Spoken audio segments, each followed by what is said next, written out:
Hello, I'm John Tibbetts, and today I'm talking to Alan Pakula, director of the new motion picture Rollover.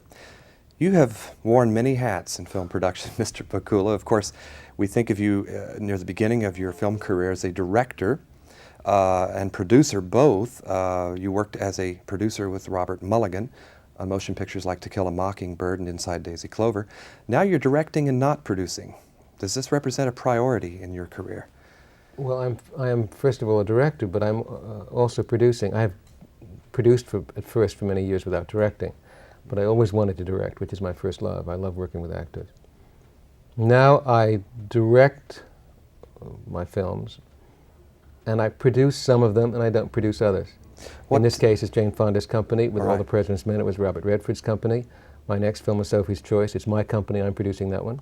Okay. So production is still very much a part of your design then, not just directing. Oh, yes. I mean, if somebody presents me with a script or a project that I find very interesting and they're producing it, I will do it even if I don't produce it. And in this case, in the case of Rollover, I was fascinated by going to the whole banking world and doing this kind of romantic melodrama and working with Jane Fonda again. And so I said, fine, I'll be happy to do it and not produce it. In films like Parallax View, Rollover, Clute, All the President's Men, we're talking about films that deal with social issues, yet you've indicated to me before that it's the star quality of the players that you are involved with that's still very important. Could you explain that? Well, Mr. Hitchcock said in doing a certain kind of melodrama, if there is a certain, if you have a star with a certain hypnotic quality and excitement, it makes it much easier to involve the audience and to delineate the character quickly. Because in a melodrama with a complicated plot, and like in Rollover, where you're dealing with a very complicated world, a new world that has really not been seen on the screen before, you must be able to delineate those characters very quickly and have stars who can immediately involve you. In the case of Rollover, it's the first time I have done this kind of outsized romantic story, in a sense. The kind of thing Hitchcock would do in things like Notorious, where stars are bigger than life. Which also had staircases. Which also had staircases. I think melodramas and staircases and romantic melodramas and staircases very often go together. The importance of staircases in Rollover will let the viewers determine for themselves. Yes, interesting things happen on them, I think, however. Things that don't always happen They on all staircases. should happen to us. Yes, they should happen to us, and with people as attractive as the ones in Rollover. But I wanted to do that kind of film that had people like that, especially dealing in a world of power, and this is an exploration of a world of power, a world of banking, which we really haven't seen before. And I really wanted the stars to have the kind of glamour and outsized quality they had in Hollywood films of the 40s and 30s, and that's part of the attraction of Jane in this kind of role. She's playing a certain kind of glamorous role she really hasn't played before. And Chris did not come to mind at first, because here he's playing a very Kennedy-esque kind of young, ambitious, very successful banker. Probably will be something of a surprise for viewers to see. I think it will be, him because in this role. we all think of him as a counterculture hero, and he's very much not counterculture in this. And I was very impressed with Chris when I went up to see him, and I said, I think you're wrong for it, Chris. I think you're too laid back. And he said, I'm Phi Beta Kappa, I'm a Rhodes Scholar, I was a star athlete in college, I'm a successful songwriter. All that didn't happen by being laid back and unambitious.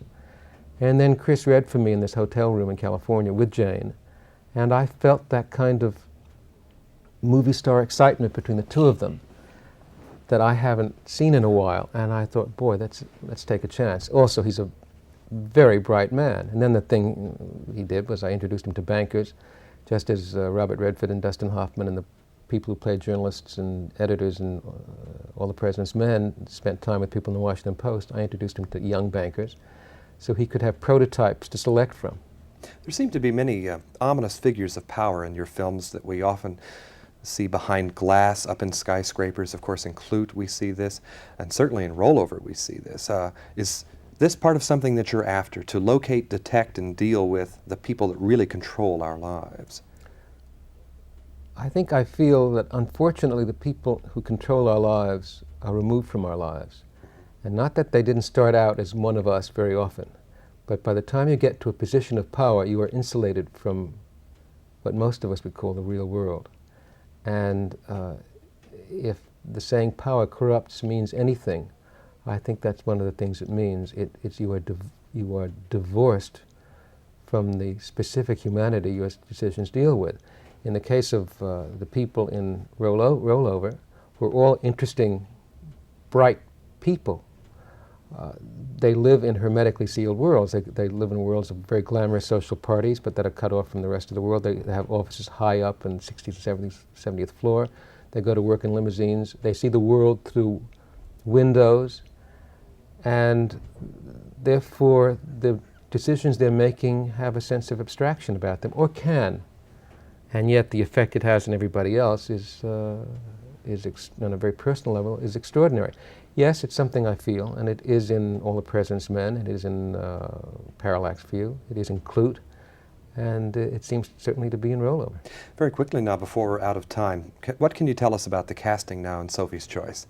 The casting in Sophie's Choice is that Meryl Streep will play Sophie, Kevin Kline, who just had a great success in New York in Pirates of Penzance, will be playing Nathan, her very complicated lover, and Peter MacNicol will be playing what is essentially young William Styron, which is Stingo, the young novelist who tells a story and who falls in love with Sophie and tries to save these two people he loves. I want to thank you, Mr. Pakula, for talking with us. Alan Pakula, director of Rollover with Jane Fonda and Chris Christopherson, and we wish you well with it and Sophie's Choice. Thank you very much. Thank you very much. I enjoyed it.